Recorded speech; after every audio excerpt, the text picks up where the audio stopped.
ये वीडियो आपकी ज़िंदगी बदलने वाली है, इसीलिए इस वीडियो को एंड तक जरूर देखिएगा क्योंकि ये वीडियो बड़ी ही मज़ेदार है।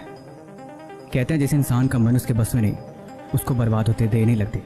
असल में देखा जाए तो जिसका मन उसके काबू में नहीं, इसका अर्थ है कि वह खुद के काबू में नहीं है। हम जिंदगी में कामयाब होना चाहते हैं, हम रोज़ मेहनत करना चाहते हैं, हम रोज़ पढ़ना भी चाहते हैं, लेकिन हमारे चाहने से भला क्या होता है? एक छोटा सा बहाना और सारी प्लानिंग बेकार, और अंत में वही होता है जो हमारा मन चाहता है। और जिस इंसान का खुद की ज़िंदगी में कोई रोल नहीं, वो भला कामयाब कैसे हो सकता है? बात यहाँ पे समझने की है, जो बात हम जान के भी अनजान बनते हैं। मन को बस में करने का तकनीक सदियों से चली आ रही है, लेकिन एक बात तो तय है, जिसका मन उसके काबू में है वो दुनिया की हर एक चीज़ पा सकता है जो उसे चाहिए, लेकिन जिसका मन उसके काबू में नहीं, वो सफलता के शिखर पे पहुंच के भी उसके हाथ कुछ नहीं लगने वाला। तो चलिए आज इसी के बारे में बात करते हैं जो आपकी ज़िंदगी बदलने वाला है। गुरुदेव की बातों से प्रभावित होकर उनके एक शिष्य ने प्रतिज्ञा ली कि आज से वो अपनी ज़िंदगी बदल देगा। हर रोज़ व्यायाम करेगा और हर दिन काव्य और ग्रंथों को पढ़ेगा और उन्हें याद करने की कोशिश करेगा। अगले दिन से हर चीज़ की तैयारी करनी थी। गुरुदेव उसको अपने साथ भ्रमण पे लेके गए। भ्रमण पे जाते वक्त पहाड़ी के नीचे खाई थी। उसने गुरुदेव से बोला कि गुरुदेव इस पहाड़ी के नीचे क्या है? गुरुदेव ने जवाब दिया कि तुम इसे ना ही देखो तो अच्छा है, ये तुम्हारे देखने की चीज़ नहीं, अभी तुम अपने गोल पर ध्यान दो। अगले दिन सुबह उठा, व्यायाम किया, मेडिटेशन करी और किताबों को पढ़ने लगा। वो किताबों को पढ़ रहा था, लेकिन उसका मन बार बार उस खाई पे जा रहा था कि आखिर उस खाई के नीचे ऐसा क्या है जो गुरुदेव ने मुझे देखने नहीं दिया। कुछ तो विशेष बात रही होगी, गुरुदेव ऐसे मना नहीं करते। अगले दिन फिर जब गुरुदेव के साथ भ्रमण पे निकला तो उसने फिर पूछा, गुरुदेव आखिर ऐसा क्या है कि आप उस खाई के नीचे मुझे देखने नहीं देते? अगर आपकी आज्ञा हो तो मेरा मन बहुत चंचल है, मैं उसे देखाऊं तो शायद मुझे शांति मिले। गुरुदेव बोले ठीक है देख लो, लेकिन तुम वहाँ ध्यान से कुछ नहीं देखोगे। उसने बोला ठीक है। वो गया और जैसे नीचे देखा उसे कुछ चमकती हुई चीज़ दिखाई दी। गुरुदेव बोले अब तुम वापस आ जाओ। वो लड़के ने कहा कि आप मुझे ध्यान से देखने तो दीजिए, आखिर उस खाई के नीचे वो चीज़ क्या चमक रही है? गुरुदेव ने बोला आज के लिए बस इतना ही। अगले दिन वो फिर पढ़ाई करने लगा, मंत्रों और श्लोकों को पढ़ता, काव्य और ग्रंथों में भी ध्यान लगाता, लेकिन हर काम में अब मन बार बार उस खाई के बजाय उस चमकीली चीज़ में लगी रहती कि आखिर वो चमकती हुई चीज़ क्या है? कहीं कोई हीरा या कोई अनमोल धातु तो नहीं?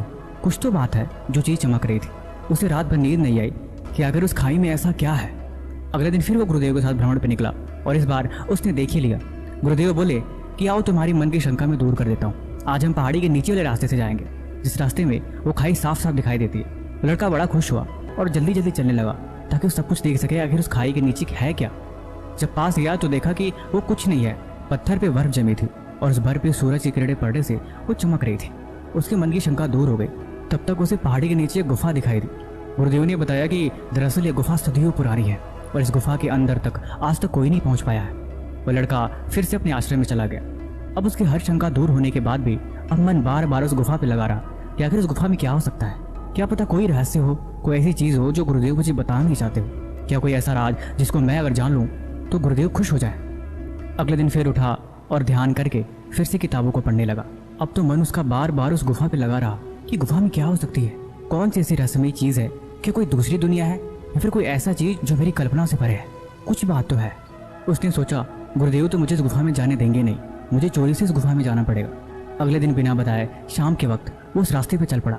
अंदर गया तो गुफा में बहुत अंधेरा था, ऐसा मानो जैसे कि कई सौ वर्षों से कोई इस गुफा में प्रवेश न कर पाया हो।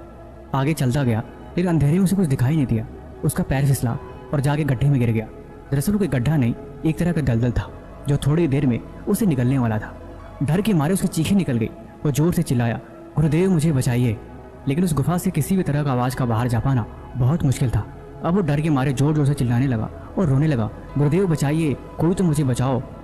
गुरुदेव ने उसकी आवाज़ सुनी और गुरुदेव ने आगे उसकी जान बचाई।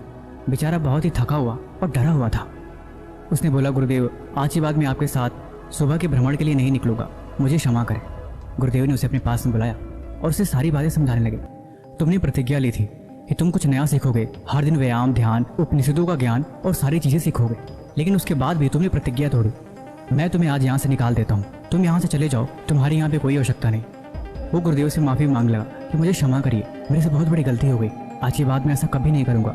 मैं तो बालक हूँ, नादान हूँ, लेकिन आपको तो सब कुछ पता है, कृपा करके मुझे इसके बारे में ज्ञान दीजिए ताकि मैं अपने मन को समझा सकूं। गुरुदेव मन तो चंचल है ही, मन का तो स्वभाव ही इधर उधर विचलित हो जाना, ऐसे में भला हम क्या कर सकते हैं?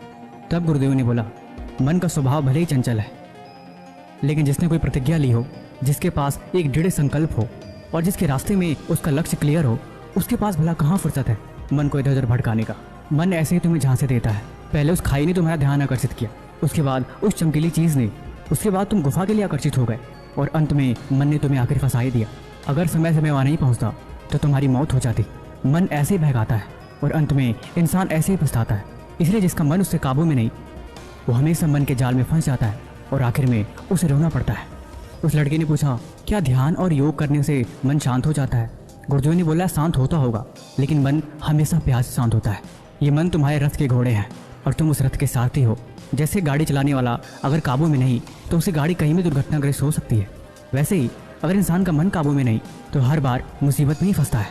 इसलिए जब भी तुम किसी लक्ष्य को लेकर चलो और जब तुम उस काम को करने लगो और तुम्हारा मन तुम्हें भटकाने की सोचे, तो कभी भी तुम उसके पीछे मत भागो, हमेशा उसके बदले कुछ और काम करने की सोचो।